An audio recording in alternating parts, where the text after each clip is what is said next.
These are the Chat City interviews from 103.2 Preston FM. Now, you can't put the TV, radio on at the moment these days without weather warnings and talking about the floods. It was only last week that here on Chat City we were giving warnings out about the closure of the promenade in Blackpool, up there in Morecambe, and the weather conditions around Preston. And on the phone right now to tell us more about the issues, I'm pleased to talk to Adrian Hole. And Adrian is Director of Life Saving with the Royal Life Saving Society in the UK. So, Adrian, a very good morning to you. Good morning. And I mean, you have just put out, or recently put out, announcements about drowning prevention here in the UK. And also one of the statements, which I know for lots of people, they will find it a statement, you know, thinking, well, why do we have to say that? I mean, one of the statements is to ask people not to be tempted to go sightseeing during extreme conditions on flooded land or sea fronts, or take risk by going along to the promenades. Is that an issue when the weather is as bad as it is? Do we get lots of people who actually do go out there to sightsee? Well, yes, we do. I mean, I suppose we're still in that fortunate position where these conditions are relatively rare, and of course people, you know, are intrigued to go and have a look and see what the impact is on the local environment. But we also have a habit of underestimating the risk of water, and that's one of the points that I would make. When particularly we're talking about flood water, water's probably the last thing, or it's least like water that we recognise as such. It's usually highly polluted, highly toxic, and can cause serious health problems, regardless of the drowning risk that goes along with it. But the power of water is in storm conditions, particularly along the sea fronts, is immense. I mean, you've seen the damage to the railway down in Devon, and some of the sea walls that have been ripped apart. And it happens quickly, it happens suddenly, and because we're not expecting it, people get caught out, and unfortunately, a few people do lose their lives. And apparently, I'm told that every year around 400 people actually lose their lives through accidental drowning. Inland water accounting for 63% of these deaths. Is it that we just don't realise what we're up against when we maybe, we want to go into the water, say, during the summer when the weather is actually warm? Is it more education that's required, do you think? The fact that we live on an island and yet we have over 400 people who lose their lives through accidental drowning? Well, the reality is we are surrounded by water, and you'd think that's we would appreciate the risk, but in most of us and learn to swim and learn our life-saving skills in a nice warm swimming pool with clear water and where there are lifeguards to look after us should anything go wrong. When you approach the inland environment, the lakes, the rivers, the ponds, the water is usually cold. You can't see. There aren't lifeguards there to look after you, and there are sometimes things under the water that can catch you out unawares.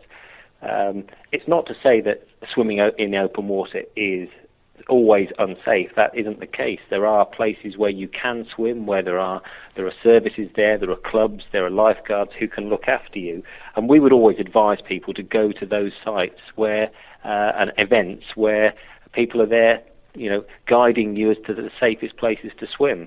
And some of the tips that you would give, I mean, luckily maybe I shouldn't say this, but where we are in Preston, we actually haven't witnessed here what we're seeing down in the southwest and the southeast.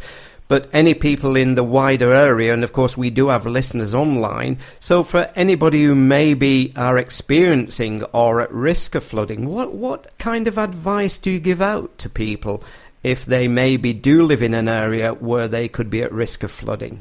Well, as much as, somewhere around 12% of the UK population lives in an area where there's a likelihood of flood, whether it's from rivers or from the sea. So that's quite that's more than 1 in 10 of us.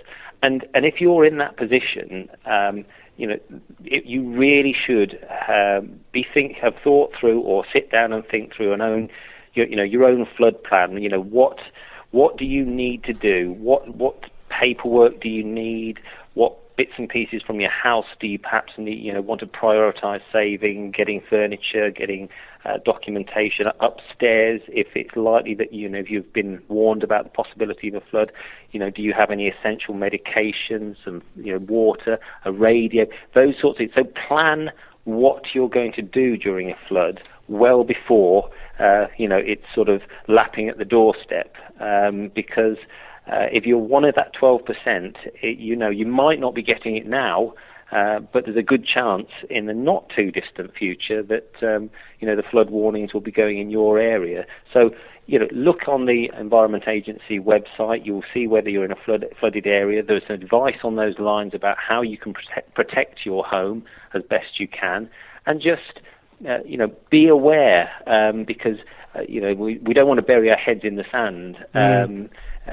Flooding seems to be getting more prevalent, and I'm not a weather expert, and I'm not going to sort of focus on the reasons why. Yes. But be aware of your personal situation, and the one thing, other thing I would mention, if if you've got insurance, do check that you're covered for flood damage. We do hear more and more about people who live in these flood areas.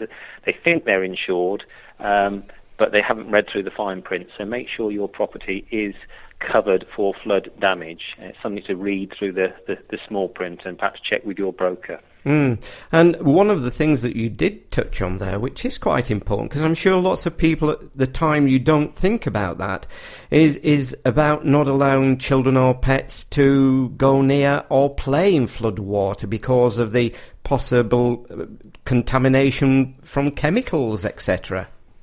Yes, I think there has been one incident this time round where a youngster has tragically died from some form of infection from flood water, and it's calling it water is a bit of a, as I say, is a little bit of a poor description for what it is. It's a toxic sludge. If you think of it like that, it brings out, the sewers are washed through. There's runoff from farms. There's battery acid from cars, oil. It looks like water. I can guarantee if you had it through your house, it doesn't smell like water. So I would definitely try and avoid going into flood water. And if you're have the misfortune of having to wade through it, or someone gets on, make sure you wash your hands, clothes thoroughly certainly before eating or anything like that, because it's not pleasant stuff. So has this last few months been one of the busiest times for the society? Certainly people look to us for advice. I mean, our traditional training is in lifeguard training. We have a survive and save program, a rookie program teaching people how to be safe in water. Bizarrely, I suppose you could say it's quieter because people are more focused on the threat of flooding and drowning in inland areas. But we would encourage people to, once things have settled down, or if you're not threatened by floods at the minute, look to your local sports centre, your leisure centre, your life-saving clubs. They're there across the UK. Log on our website, rlss.org.uk, and find out a bit more about what you can do to learn about life-saving skills. So in the worst-case scenario, you've got some skills in your tool bag that enable you to deal with the emergency in front of you. Okay, well, can I thank you for talking to us this morning? It's been a pleasure talking to you, Adrian, and thank you very much for the advice. Thank you. Okay, bye-bye. Have a nice day. Bye-bye. If you have any news or events you'd like to share with Huey and our Chat City team, why not give us an email, chatcity@preston.fm.